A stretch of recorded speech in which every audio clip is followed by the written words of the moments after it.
Yang pertama terkait dengan Imam Mahdi.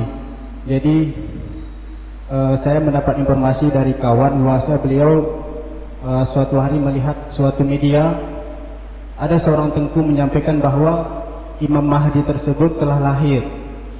Dan kemudian pada saat Imam Mahdi ini berusia atau remaja, nanti kira-kira remaja, beliau nanti akan dibelah oleh Dajjal, kemudian mati, kemudian dihidupkan kembali, sampai pada akhirnya Dajjal ini tidak bisa lagi mematikan Imam Mahdi tersebut. Nah, jadi yang ingin tadi kami pertanyakan, apakah benar Imam Mahdi tersebut memang udah lahir atau bagaimana? Terkait dengan Imam Mahdi, ada nubuwat dari Rasulullah tentang kelahiran Imam Mahdi. Dia dari nasabku dan namanya serupa dengan namaku. Bukan Mahdi namanya, Bang Mahdi ada di belakang. Itu bukan Imam Mahdi, itu hanya Bang Mahdi. Ya. Jadi makna Mahdi di situ bukan namanya Mahdi, karena Mahdi yang dimaksud itu sama seperti gelar pada Khulafaur Rasyidin Al-Mahdiyyin, yaitu pemimpin-pemimpin yang terpetunjuk. Imam Al-Mahdi, imam yang terpetunjuk. Jelas petunjuk yang diikuti. Namanya sudah disebutkan oleh Nabi. Yatasamma bismi, dia membuat nama seperti namaku, Muhammad namanya.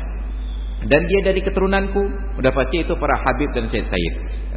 Apakah itu Habib Rizik, wallahu alam. Pokoknya namanya ada Muhammadnya lah. Udah pasti bukan Masrul Aidi. Kenapa? Karena namanya saja udah beda. Yang jelas yatasamma bismi wa min sulalati, memberikan nama dirinya seperti namaku dan dia dari keturunanku. Jadi Mahdi itu bukan nama, Imam Mahdi, imam yang mendapatkan petunjuk. Tetapi bukan sosok yang akan mengalahkan Dajjal, karena Dajjal sejak 14 abad yang lalu sudah disampaikan oleh Rasulullah, Dajjal hanya akan dikalahkan oleh Nabi Isa alaihi salam. Maka itu menjadi petunjuk bagi kita bahwa di akhir zaman umat Islam akan mendapatkan kembali kekhalifahannya, kepemimpinan di bawah seorang khalifah yang adil. Itu yang sekarang sedang digembar-gemborkan tentang khilafah setiap hari katanya. Ya. Metodenya itu hanya sebuah nama. Itu hanya sebuah nama. Sedangkan Islam menganjurkan sistemnya itu asyura, musyawarah, wa amruhum syura bainahum, dan urusan mereka dimusyawarahkan di antara mereka. Maka terlalu menggembar-gemborkan khilafah itu hanya mendatangkan frustasi saja.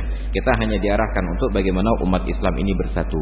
Nama silahkan buat suka-suka hati. Apakah namanya demokrasi, apakah namanya Pancasila, yang penting muatannya. Jangan seperti orang-orang sekarang ngaku paling Pancasila tapi muatannya salah semua. Nah, kita hanya diharapkan yang penting isinya jelas, namanya terserah suka-suka kamu katanya. Nah, maka sekarang kita terlalu terikat kepada nama sampai lupa kepada isinya. Sibuk menggembar-gemborkan tentang khilafah itu sendiri dengan tidak melakukan langkah-langkah ke arahnya.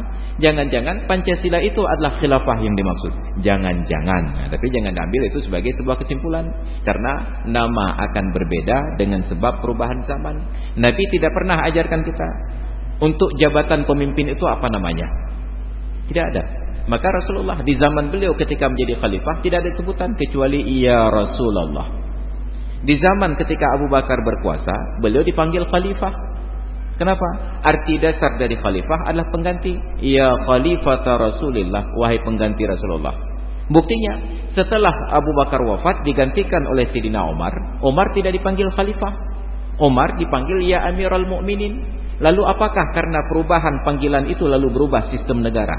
Di zaman Rasulullah dinamakan risalah, di zaman Abu Bakar dinamakan khilafah, lalu di zaman Sayyidina Umar disebut imarah. Tidak, tetap itu semuanya adalah kekuasaan Islam. Sampai berganti kepada rezim dinasti, dinasti Bani Umayyah, dinasti Abbasiyah, sampai dinasti terakhir adalah Turki Utsmani. Tapi panggilannya sudah seragam, Amirul Mukminin. Tidak lagi dipanggil sebagai khalifah, ya Amirul Mukminin, ya Amirul Mukminin. Maka nama boleh berganti-ganti, tetapi muatannya ini yang menjadi sasaran dari kita umat Islam. Tetap berada di belakang seorang pemimpin yang kita patuh. Yang kata Rasulullah suatu saat, nama pemimpin itu adalah dari namaku dan dia berasal dari keturunanku. Nah, namun yang harus kita tahu, Dajjal tidak dibunuh oleh Imam Mahdi. Dajjal hanya akan dibunuh oleh Nabi Isa alaihi salam. Jadi bayangkan kalau seorang Nabi Isa bisa membunuh Dajjal, Tiba-tiba digambarkan di film bahwa Nabi Isa itu bisa disiksa, maka aneh sekali. Dajjal saja yang bisa menguasai dunia dikalahkan oleh Nabi Isa. Tiba-tiba Nabi Isa dikalahkan oleh pasukan-pasukan kecil.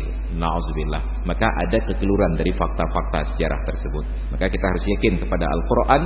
Wa ma qataluhu wa ma salabuhu. Mereka tidak bunuh Nabi Isa, mereka tidak salib Nabi Isa. Bal syubbiha lahum. Tetapi seorang yang diserupakan dengan Nabi Isa alaihissalam, yang dalam sejarah mereka dikenal dengan nama Yudas Iskariot. Sehingga dalam dunia orang barat setiap pengkhianat diberikan gelar Yudas. Kenapa? Karena itu pengkhianat terhadap Nabi Isa alaihissalam. Demikian. Terima kasih.